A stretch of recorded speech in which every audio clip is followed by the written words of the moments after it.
Mali a célébré ce 20 novembre la Journée mondiale des droits des enfants, une journée qui permet de passer en revue les défis et les perspectives pour l'amélioration des conditions de vie des enfants, la protection de l'enfant en période de crise. C'est le thème de cette édition. La cérémonie était présidée par le Premier ministre. Reportage Kadiga Toukone et Mbarakou Maïga. J'ai droit à la santé, j'ai droit à la nutrition. Et oui, Kofi Annan disait que rien n'est plus important que de bâtir un monde dans lequel tous les enfants auront la possibilité de réaliser pleinement leur potentiel et de grandir en bonne santé, dans la paix et dans la dignité. Les tout-petits du Mali ont fait entendre leur voix ce 20 novembre dans la grande salle d'Eli Baba Sissoko du CICB. Cette célébration est une opportunité pour tous les États de faire le point de la situation des droits de l'enfant conformément à la Convention des Nations Unies relative à leurs droits. Le Parlement des enfants a, au nom de tous les enfants du Mali, égrené quelques doléances. Selon les données du rapport national du premier semestre 2023 de l'enfant et de la famille, 584 filles ont été mariées avant l'âge de 18 ans, 8 997 enfants, dont 6 143 filles et 2 854 garçons identifiés sans acte de naissance, 1065 enfants, dont 737 filles et 328 garçons, migrants identifiés. Le taux de la malnutrition des enfants est d'environ 38%, plus de 1700 écoles fermées, privant ainsi plus de 500 000 enfants en âge de milieu scolaire de poursuivre leurs études. Beaucoup d'enfants sont affectés par la crise que traverse notre pays depuis une décennie. C'est pourquoi le Mali a choisi le thème « La protection de l'enfant en période de crise ». Cette période de crise sécuritaire a été un moment difficile.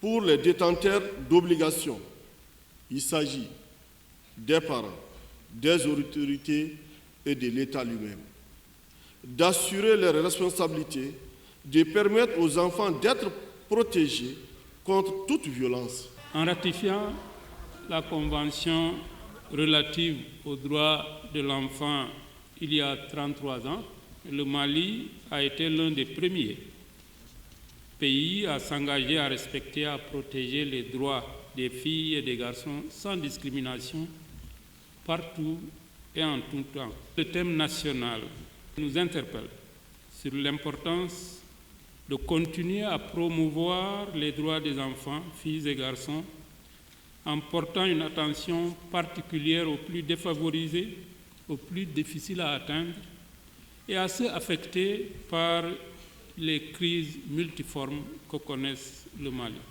La Journée mondiale des droits des enfants offre également l'occasion de sensibiliser le public aux droits de l'enfant, de promouvoir et de mettre en lumière ceux-ci.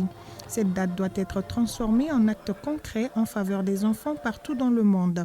Il faut rappeler que l'État, les organisations de la société civile et les partenaires ont engagé beaucoup d'efforts pour le plein épanouissement des enfants.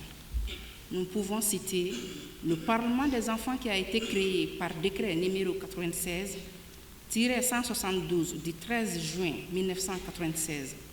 De nombreux instruments juridiques, politiques, institutionnels et des cadres stratégiques ont été mis en place pour identifier et prendre en charge les besoins et les droits des enfants, y compris en période de crise. La mise en place de clusters protection de l'enfant et des sous-clusters protection, VBG, éducation, santé, hygiène, eau et assainissement. Face aux doléances des enfants et des acteurs en charge de la protection des droits de l'enfant, le Premier ministre rassure. Il s'agit pour nous de célébrer les enfants dont la protection assure sans contexte le présent et l'avenir du pays. Tous ces efforts seraient vains sans l'engagement, des fois jusqu'au sacrifice ultime de nos forces armées de sécurité dans la sécurisation des populations et de leurs biens sur l'ensemble du territoire national. Je voudrais dire à Monsieur le Président du Parlement des enfants et à tous les enfants du Mali et aux autres organisations de défense des droits de l'enfant que j'ai écouté leur message avec beaucoup d'intérêt. Je voudrais vous rassurer que l'engagement de l'ensemble des autorités de la transition à œuvrer en tout temps et en tout lieu pour le bien-être des populations maliennes en général et celui des enfants en particulier ne fera pas défaut. Les enfants ont des droits, certes, ils ont également des devoirs. Et en bon papy, le Premier ministre a rappelé quelques-uns aux tout-petits. Chez nous, les devoirs de l'enfant, c'est satisfaire ses parents, avoir une bonne éducation, bien travailler à l'école si c'est nécessaire pour honorer ses parents, apprendre bien pour se préparer à l'avenir, être utile à la société, à soi-même et à ses parents. Chaque société a ses règles.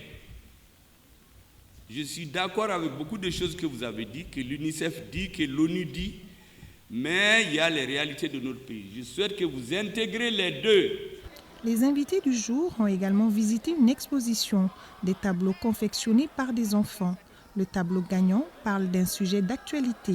Les enfants ont le droit de donner leur avis et d'être entendus.